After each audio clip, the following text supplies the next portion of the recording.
Hello' নমস্কাৰ ওয়েলেছ Assam YouTube চেনেলত আপোনালোকক আন্তৰিক শুভেচ্ছা জ্ঞাপন কৰিছোঁ।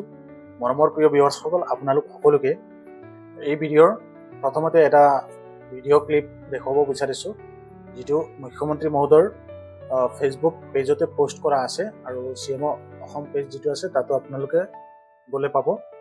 এই বিষয়ে লৈ পেলাই আপোনালোককে আলোচনা কৰিব বিচাৰিছোঁ। প্ৰথমে শুনি লওঁ আহক। মোৰ নাম শেখ নাৰ্গিছ আহমেদ, মই ৰচন চেল্টাৰ গ্ৰুপৰ সদস্য আৰু মই আমাৰ পৰা 10,000 টকা পাইছোঁ। মই টকা পাই ভিডিঅ'টো আপোনালোকে কমপ্লিট শুনিলে। এতিয়া আপোনালোকক ক'ব বিচাৰিছোঁ, মুখ্যমন্ত্ৰী উদ্যমিতা আঁচনি যিটো আছে সেই আঁচনিৰ অন্তৰ্গত বহুতো মহিলাই 10,000 টকাকে চৰকাৰী হিচাপে চেক যোগে অনুদান পাইছে আৰু সেই টকাখিনি দি পেলাই এই মহিলাজনীয়ে যিখিনি ব্যৱসায় আৰম্ভ কৰিবৰ কাৰণে যিখিনি সঁজুলি বা যিখিনি বস্তু কিনিছে সেইখিনি শলাগ লোৱাৰ কথা। আৰু আপোনালোক সকলোকে যিবিলাকে মানে উদ্যমিতা আঁচনিত পইচা পাইছিলে তেওঁলোক সকলোকে ৰিকুৱেষ্ট কৰিছোঁ, কাৰণ বহুতো মানুহে এনেকৈ এইবিলাক পইচা লৈ পেলাই নিজে খৰচ কৰি ল'ব আৰু পৰৱৰ্তী সময়ত ব্যৱসায় নকৰিব। এইটো এটা ভাল পদক্ষেপ চৰকাৰে লৈছে আপোনালোক সকলোৰ কাৰণে, আৰু ইয়াৰ উচিত বেনিফিট যিখিনি আছে সেইখিনি আপোনালোকে ল'ব লাগে। পৰৱৰ্তী সময়ত আপোনালোকৰ কাৰণে যিখিনি ব্যৱস্থা চৰকাৰী হিচাপে গ্ৰহণ কৰিব, যে কৈছিলে যিবিলাকে যিখিনি প্ৰজেক্ট ছাবমিট কৰিছিলে পৰৱৰ্তী সময়ত 10,000 পোৱা মহিলাসকলক ভালকৈ বিজনেছ কৰিবৰ কাৰণে 25,000 টকা দিব, আৰু এনেকৈ আপোনালোকক লাখপতি বাইদেউ বনাবৰ কাৰণে চৰকাৰে যিখিনি সিদ্ধান্ত গ্ৰহণ কৰিছে সেইখিনিৰ লগত সাঙুৰ খাই আপোনালোকে কামখিনি কৰিব লাগে। বহুতো এনেকুৱা হৈছে, ধৰি লওক ঘৰত কিছুমান সৰু সুৰা ব্যৱসায় আছে, ছাগলী পুহি আছে বা মাছ পুহি আছে, তাৰ লগতে এই 10,000 টকা পাইছে আৰু বোলে নাই এইখিনি আৰু এতিয়া সেইখিনি দেখুৱাই ল'ম, পিছত এইখিনি খাই লওঁ, পিছত দেখা যাব।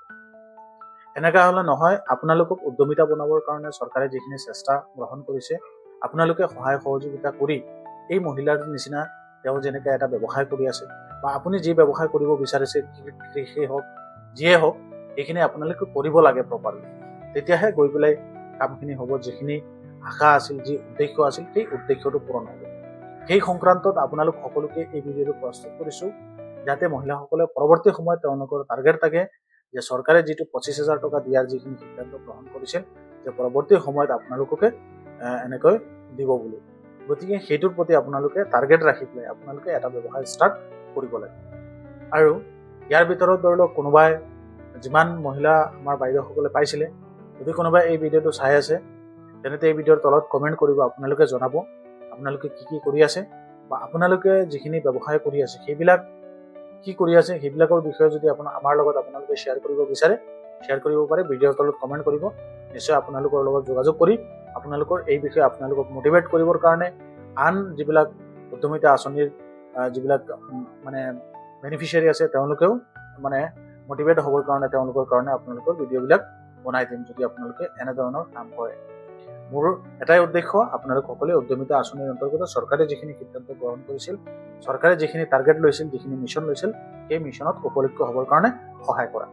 ধন্যবাদ। এই ইনফৰমেশ্যনটো আপোনালোকৰ কেনেকৈ লাগিছে জনাব, অলপ পজিটিভ হিচাপে আপোনালোক সকলোকে জনালোঁ এই ভিডিঅ'ৰ যোগেদি। মোৰ নাম শেখ নাৰ্গিছ আহমেদ, মই ৰচন চেল্টাৰ গ্ৰুপৰ সদস্য আৰু মই আমাৰ পৰা 10,000 টকা পাইছোঁ। মই 10,000 টকা পাই এটা অভেন লৈছোঁ, এটা হেণ্ড ব্লেণ্ডাৰ লৈছোঁ আৰু টাৰ্ণ টেবুল লৈছোঁ।